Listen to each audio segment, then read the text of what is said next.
Assalamualaikum warahmatullahi wabarakatuh. Izin Prof. Indra, perkenalkan saya Ratnawati dengan NIM 55125110081. Dalam kesempatan kali ini, saya akan memaparkan analisis dan rancangan implementasi manajemen keuangan berkelanjutan pada PT United Tractor Tbk dengan kode UNTR di Bursa Efek. Lahir pada 13 Oktober 1972 dengan nama PT Inter Astra Motor Works, UNTR awalnya hanya sebagai distributor tunggal untuk PT Komatsu Indonesia. Hal ini berubah pada tahun 1989 saat UNTR melakukan IPO atau Go Public yang merevolusi UNTR menjadi ekosistem solusi industri yang terintegrasi di bawah naungan Astra International.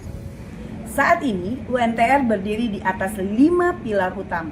Yang pertama dalam mesin konstruksi, yang kedua dalam kontraktor penambangan, yang ketiga dalam pertambangan, yang keempat dalam industri konstruksi, dan yang kelima dalam energi. Ada 4 alasan kuat mengapa saya memilih untuk melakukan analisis pada UNTR dalam konteks manajemen keuangan berkelanjutan. Yang pertama, transisi energi yang signifikan. Bukan rahasia lagi kalau dunia sedang menjauhi batu bara. UNTR sadar akan resiko ini dan sedang melakukan reorientasi strategi besar-besaran. Yang kedua, diversifikasi mineral hijau. Akuisisi tambang nikel dan proyek panas bumi bukan sekedar tren, tapi strategi manajemen modal untuk mendukung ekosistem kendaraan listrik. Yang ketiga, kepatuhan ESG. UNTR adalah salah satu murid teladan dalam pelaporan keberlanjutan sesuai POJK nomor 51 tahun 2017. Transparansi mereka dalam isu lingkungan, sosial, dan tata kelola menjadi standar di industri ini. Dan yang keempat, resiliensi finansial. Meskipun industri pertambangan sering dipandang negatif dari sisi lingkungan, UNTR berhasil mempertahankan rating investasi yang baik dan kepercayaan investor global. Berikutnya, saya akan membahas mengenai analisis konseptual terhadap keuangan berkelanjutan di UNTR.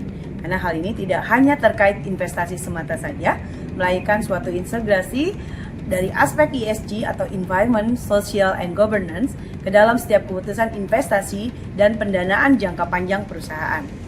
Pertama, environmental atau lingkungan. Bagi UNTR, ini adalah tantangan terbesar. Bayangkan, ribuan alat berat yang beroperasi setiap hari. Aspek lingkungan di sini berarti bagaimana UNTR mengelola dampak ekologisnya. Fokusnya jelas, efisiensi energi, pengurangan emisi gas rumah kaca, dan lain sebagainya. Yang kedua, aspek sosial. Di UNTR, aspek sosial bukan hanya soal CSR, tapi soal standar K3, keamanan dan kesehatan kerja yang sangat ketat. Ini juga soal bagaimana mereka mengembangkan skill karyawan dan memberdayakan masyarakat sekitar tambang. Tujuannya satu, menciptakan share value atau nilai manfaat bersama agar keberadaan perusahaan diterima oleh lingkungan sosial. Terakhir, yang paling menjadi fondasi adalah governance atau tata kelola. Di UNTR, governance ini diwujudkan melalui transportasi pelaporan dan integritas manajemen. Inilah yang memastikan bahwa tujuan keberlanjutan bukan cuma pajangan, tapi benar-benar selaras dengan strategi keuangan perusahaan. Dalam mencapai keuangan keberlanjutan ini, strategi UNTR tidak berdiri di ruang hampa, melainkan mereka menyelaraskan langkah dengan agenda global 2030, yaitu Sustainable Development Goals atau SDGs. UNTR berkontribusi secara nyata terhadap 3 nomor. Yang pertama, SDG nomor 7, yakni energi bersih dan terjangkau. Investasi UNTR pada pembangkit listrik tenaga mini hidro dan geotermal adalah bukti konkret mereka tidak lagi hanya bergantung pada fosil. Yang kedua, SDG nomor 8, pekerjaan layak dan pertumbuhan ekonomi. Sebagai salah satu pemberi kerja terbesar, UNTR terus mendorong pertumbuhan ekonomi nasional melalui sektor industri dan infrastruktur. Dan yang ketiga atau yang terakhir adalah SDG nomor 13 terkait penanganan perubahan iklim. Melalui komitmen net zero emission, UNTR melakukan dekarbonisasi operasional secara bertahap. Ini bukan sekedar janji, tapi strategi bertahan hidup di masa depan. Berikutnya adalah kepatuhan UNTR terhadap regulasi. Di Indonesia kita tahu pihak yang paling utama sebagai regulator di sini adalah OJK. UNTR sangat disiplin dalam mengikuti standar POJK nomor 51 tahun 2017. Kemudian, UNTR sudah bergerak mengikuti roadmap keuangan berkelanjutan tahap 2 dari OJK. Mereka melihat transisi energi sebagai peluang untuk mendapatkan pembiayaan hijau di pasar modal. Selain itu, UNTR juga mengacu pada taksonomi hijau Indonesia. Artinya, perusahaan ini mulai mengklasifikasikan mana ekonomi mereka yang benar-benar hijau dan mana yang bukan. Contoh nyatanya adalah ekspansi ke mineral kritis seperti nikel, yang merupakan upaya UNTR masuk ke dalam ekosistem kendaraan listrik global. Selanjutnya, saya akan lanjut membahas terkait strategi perusahaan UNTR melalui evaluasi praktik perusahaan. Di sini, mereka menggunakan pendekatan triple bottom line. Pertama, dari sisi ekonomi. Strateginya jelas. Keuntungan besar dari bisnis batubara tidak dibuang percuma, melainkan direinvestasikan secara progresif ke mineral masa depan, seperti nikel dan emas, serta energi baru terbarukan. Ini adalah langkah survival agar perusahaan tetap tangguh di tengah transisi energi global. Kedua, sisi sosial. UNTR membangun Social License to Operate melalui 5 pilar CSR. Yang pertama, pendidikan lewat sobat. Yang kedua, kesehatan melalui You Take Care. Ketiga, ekonomi lewat UTpreneur. Yang keempat adalah lingkungan di UT Trace. Dan yang terakhir adalah tanggap darurat UT Action. Tujuannya agar masyarakat sekitar tambang tidak hanya menjadi penonton, tetapi juga ikut tumbuh. Ketiga, sisi lingkungan. Fokusnya adalah dekarbonisasi. Bukan cuma sekedar menanam pohon, tapi mengubah mesin operasional mereka. Penggunaan unit hybrid dan elektrik serta komitmen reklamasi lahan yang melampaui standar pemerintah adalah bukti keseriusan UNTR.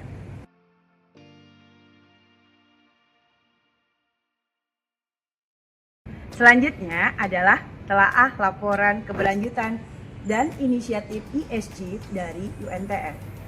Berdasarkan laporan keberlanjutan yang terbaru, UNTR sudah menggunakan standar emas pelaporan dunia, yaitu GRI dan SASB.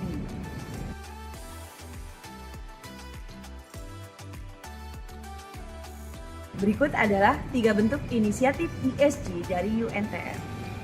Yang pertama, transisi portofolio. Akuisisi target Pasifik Sumber adalah langkah strategis mereka masuk ke rantai pasok baterai kendaraan listrik. Yang kedua, inovasi produk.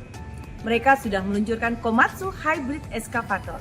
Hasilnya, konsumsi bahan bakar dan emisi karbon bisa dipangkas hingga 30%. Dan yang ketiga, manajemen energi. Mereka mulai memasang pembangkit listrik tenaga surya atap di berbagai kantor cabang untuk mengurangi emisi operasional mereka sendiri.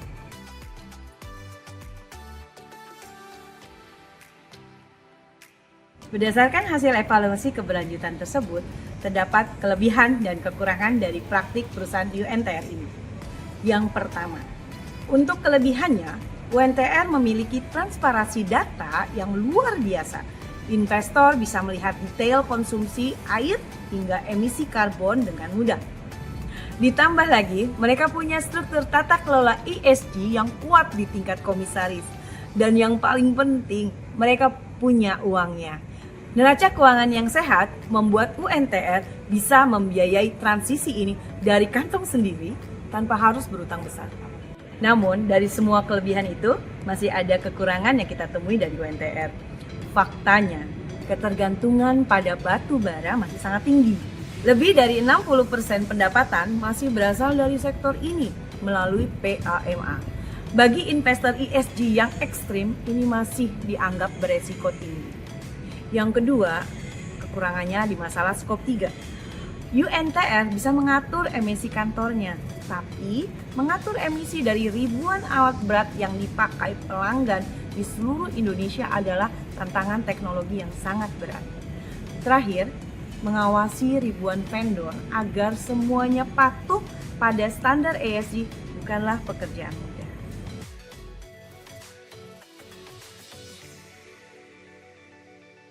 Lalu, apa langkah selanjutnya untuk UNTR? Saya menyarankan adanya sebuah kerangka kerja yang disebut Integrated Transition Finance Framework. Ini bukan sekedar laporan pasif, tapi tindakan aktif dalam alokasi modal. Yang pertama, UNTR harus menerapkan Internal Carbon Pricing atau ICP. Bayangkan, jika setiap proyek baru dihitung dengan biaya bayangan untuk setiap emisi karbon yang dihasilkan, dengan cara ini, proyek energi terbarukan akan otomatis terlihat lebih komprehensif secara finansial dibanding proyek fosil dalam hitungan NPV dan IRR mereka. Kedua, inovasi pada instrumen keuangan. Sebagai perusahaan dengan arus kas kuat, UNTR punya peluang menerbitkan Sustainability Linked Bonds atau SLB. Bedanya SLB ini dengan obligasi biasa adalah bunga yang dibayar UNTR akan naik jika mereka gagal mencapai target hijau pada tahun 2030. Ini adalah sinyal akuntabilitas yang sangat kuat bagi investor global. Yang ketiga, UNTR bisa mempelopori Green Supply Chain Finance. Vendor yang punya sertifikasi lingkungan bisa dapat bunga pinjaman lebih murah dari bank lewat penjaminan UNTR. Dan yang terakhir, UNTR perlu membentuk unit Climate Tech Venture Capital untuk mendanai startup di bidang carbon capture atau teknologi baterai di generasi terbaru. Ini bukan sekedar investasi, tapi cara UNTR mengamankan kursi di masa depan.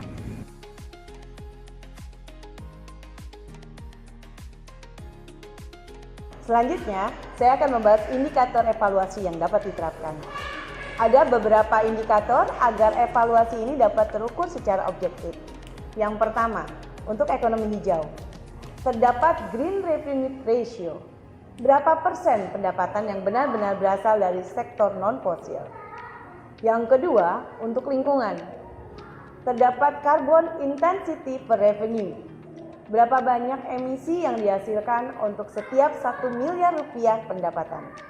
Dan yang terakhir, untuk indikator sosial dapat dilakukan dengan ESG linkage to executive compensation. Bonus jajaran direksi harus dikaitkan langsung dengan pencapaian target ESG. Jika target hijau tidak tercapai, bonus mereka dipotong. Inilah bentuk nyata komitmen tata kelola.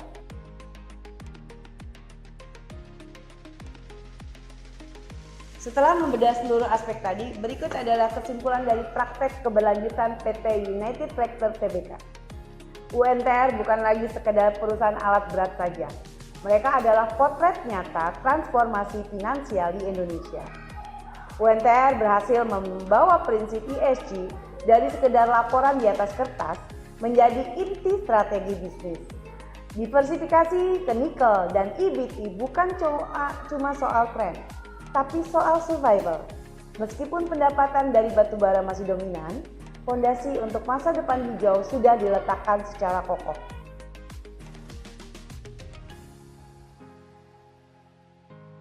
Analisis ini membawa implikasi yang penting bagi tiga pihak.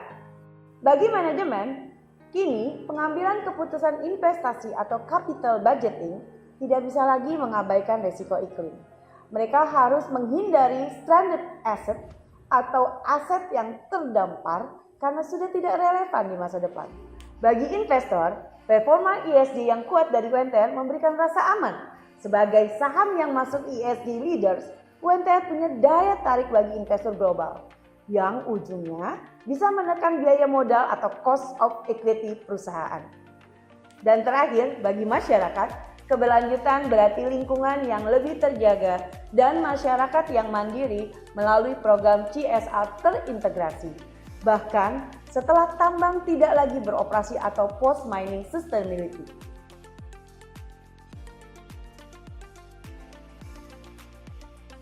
Demikian presentasi yang dapat saya sampaikan. Semoga bermanfaat. Terima kasih. Assalamualaikum warahmatullahi wabarakatuh.